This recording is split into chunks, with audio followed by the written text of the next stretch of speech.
আসসালামু আলাইকুম। আমি মোহাম্মদ সালমান ওমর রুবেল।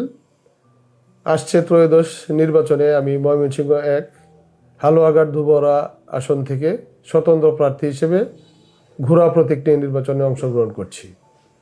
প্রিয় হালুয়াঘাট ও ধুবরাবাসী, আপনাদের সকলকে জানাই আমার ব্যক্তিগত পক্ষ থেকে আন্তরিক শুভেচ্ছা ও অভিনন্দন। আসছে ত্রয়োদশ নির্বাচনকে সামনে রেখে আমার নির্বাচনী ইশতেহারের প্রথমেই আমি রেখেছি কৃষি এবং বিদ্যুৎকে প্রাধান্য দিয়ে। আমাদের এই হালুয়াঘাট এবং ধুবরা একটি কৃষি প্রধান অঞ্চল। এখানে আমাদের বেশিরভাগ পরিমাণ জমিতেই আমরা একটা ফসলে বেশি উৎপাদন করতে পারি না। এখানে আমাদের বিদ্যুতের একটা ব্যাপক সমস্যা থাকার কারণে এটাও একটা গুরুত্বপূর্ণ বিষয় হয়ে দাঁড়িয়েছে।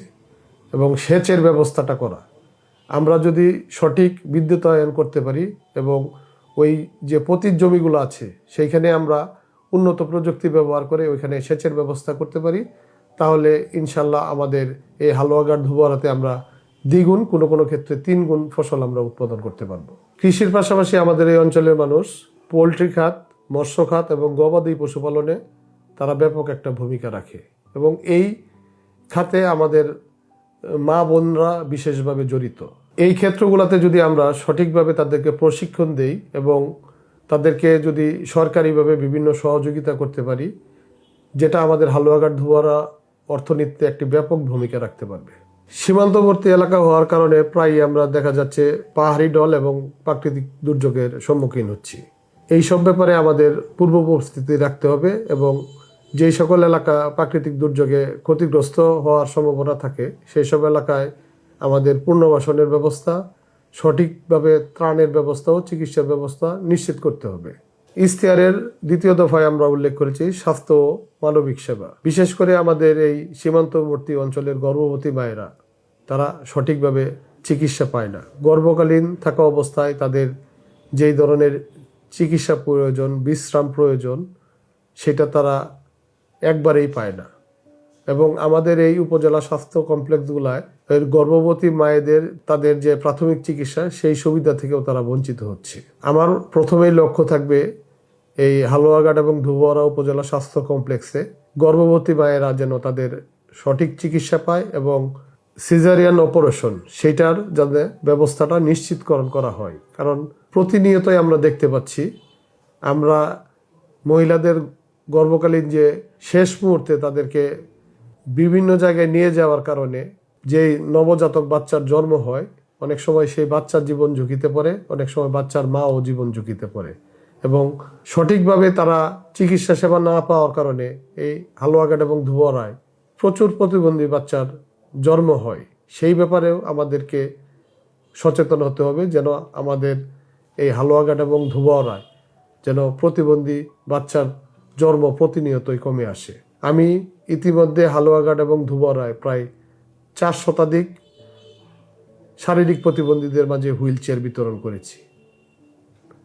এই শারীরিক প্রতিবন্ধী বাচ্চারা যেন তারা সমাজে সঠিকভাবে বেড়ে উঠতে পারে, তাদের জন্য খেলাধুলা এবং কারিগরি শিক্ষার ব্যবস্থা নিশ্চিত করতে হবে। তারপরে আমরা যে বিষয়টা গুরুত্ব সহকারে দেখব সেটা হলো যোগাযোগ ব্যবস্থা ও অবকাঠামো নির্মাণ। আমাদের এই হালুয়াঘাট ধুবরা অঞ্চলের 80% রাস্তায় কাঁচা।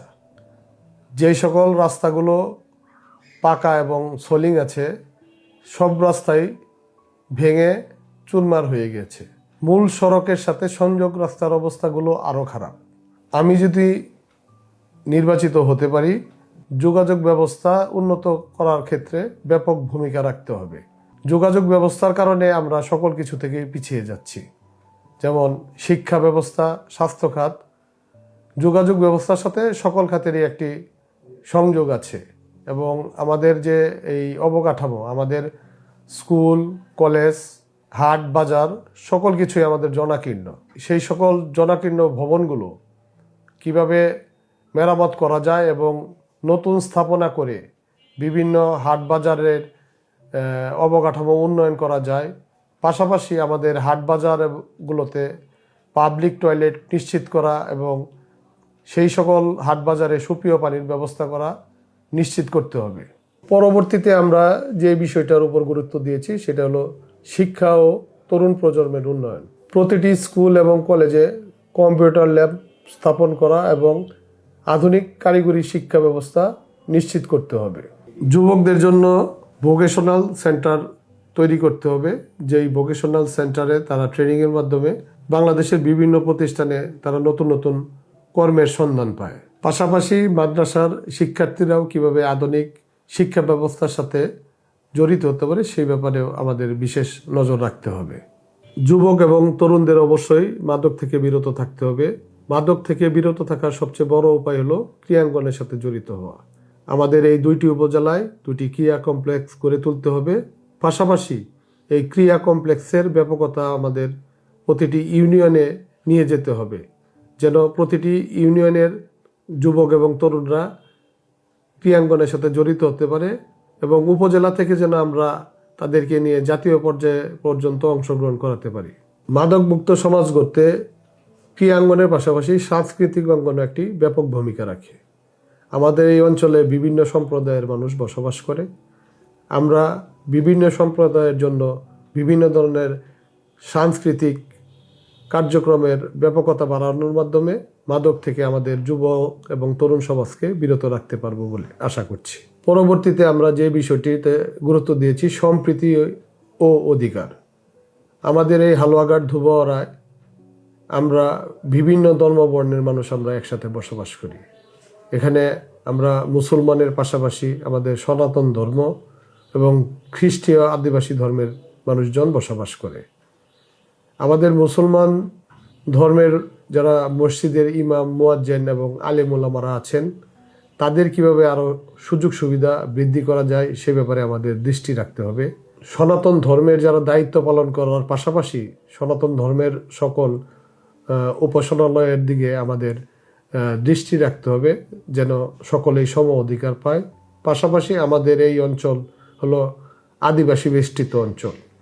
এই আদিবাসীদের নিজস্ব ভূমির অধিকার এবং তারা যেন সকল ধরনের সুযোগ সুবিধা পায় সেই ব্যাপারেও নিশ্চিত করতে হবে। পরবর্তীতে আমাদের ইস্তাহারে উল্লেখ করেছি বাণিজ্য অর্থনীতিকে। আমাদের এই হালুয়াঘাট ধুবড়ার হালুয়াঘাটে আমাদের 2টি স্থলবন্দর আছে, একটি করৈতলী এবং গুবরাগোড়া। বহু বছর যাবৎ আমরা চেষ্টা করছি এই বন্দর দুটোকে পূর্ণাঙ্গ স্থল বন্দর হিসেবে রূপান্তর করার জন্য। এই 2টি বন্দরকে যদি আমরা পূর্ণাঙ্গ স্থল বন্দর হিসেবে রূপান্তর করতে পারি, তাহলে আমদানির পাশাপাশি আমরা আমাদের পার্শ্ববর্তী দেশ ভারতে আমরা বিভিন্ন পণ্য রপ্তানি করতে পারব। সেই রপ্তানির যদি সুযোগ চলে আসে, তারকে ভিত্তি করেই আমরা আমাদের এই এলাকায় আমরা শিল্প প্রতিষ্ঠান গড়ে তুলতে পারব। এই শিল্প প্রতিষ্ঠানে পুরুষ এবং মহিলাদের কর্মসংস্থানের ব্যবস্থা হবে। আমাদের এই অঞ্চলে প্রচুর সবজির চাষ হয়। কৃষক সঠিক সংরক্ষণের অভাবে এই সবজি প্রায় অনেক কম মূল্যে বিক্রি করতে হয়। আমরা যদি এইখানে কোল্ড স্টোরেজ স্থাপন করতে পারি, তাহলে দেখা যাবে আমাদের এই কৃষকরা তাদের সবজির ন্যায্য মূল্য পাবে। এর পাশাপাশি আমরা এই সীমান্তবর্তী এলাকা হালুয়াঘাট এবং ধুবড়ায় আমরা পর্যটন খাতের ব্যবস্থা করতে পারি। আমরা যদি পর্যটন খাতের পর্যাপ্ত নিরাপত্তা দিতে পারি, সরকারি এবং বেসরকারিভাবে বহু মানুষ এখানে বিনিয়োগের জন্য এগিয়ে আসবে। পর্যটন খাতের তৈরি হলে আমাদের এখানে মানুষের কর্মসংস্থানের সৃষ্টি হবে এবং দেশের পাশাপাশি আমাদের এই হালুয়াঘাট ধুবড়ার মানুষের অর্থনীতি চাকা সচল হবে। আরেকটা বিষয় আমাদের দৃষ্টি রাখা অত্যন্ত জরুরি। আমাদের এই প্রান্তিক কৃষকরা তাদের উৎপাদিত ফসলের ন্যায্য মূল্য পাওয়া থেকে বিরত থাকে। আমরা সঠিক বাজার মনিটরিংয়ের মাধ্যমে কৃষক যেন তার উৎপাদিত পণ্যের ন্যায্য মূল্য পায় সেই ব্যাপারটা নিশ্চিত করতে হবে। সর্বশেষ যে বিষয়টির উপর আমরা গুরুত্ব আরোপ করেছি সেটি হলো সুশাসন ও নিরাপত্তা। আমার এবারে নির্বাচনের মূল স্লোগান হলো হালুয়াঘাট ধুবড়ার জনপদ সকলের জন্য হোক নিরাপদ। প্রিয় হালুয়াঘাট ধুবড়াবাসী, আমি এই নির্বাচনে অংশগ্রহণ করার মূল লক্ষ্য হলো একটি নিরাপদ হালুয়াঘাট গড়ে তোলা। সেই নিরাপদ হালুয়াঘাট গড়ে তোলার জন্য আপনাদের সকলকে আমার সাথে চাচ্ছি। আগামী 12ই ফেব্রুয়ারি ত্রয়োদশ নির্বাচন অনুষ্ঠিত হতে যাচ্ছে। সেই নির্বাচনে আমি ঘোড়া প্রতীক নিয়ে অংশগ্রহণ করছি। ত্রয়োদশ জাতীয় সংসদ নির্বাচনে আপনি আপনার মূল্যবান ভোট ঘোড়া প্রতীকে প্রদান করে আমাকে জয়যুক্ত করবেন এবং আমরা সকলেই মিলে যেন আগামীতে একটা নিরাপদ হালুয়াঘাট ধুবরা করতে পারি, সেই ব্যাপারে সকলের সহযোগিতা চাই। ধন্যবাদ সকলকে। আসসালামু আলাইকুম।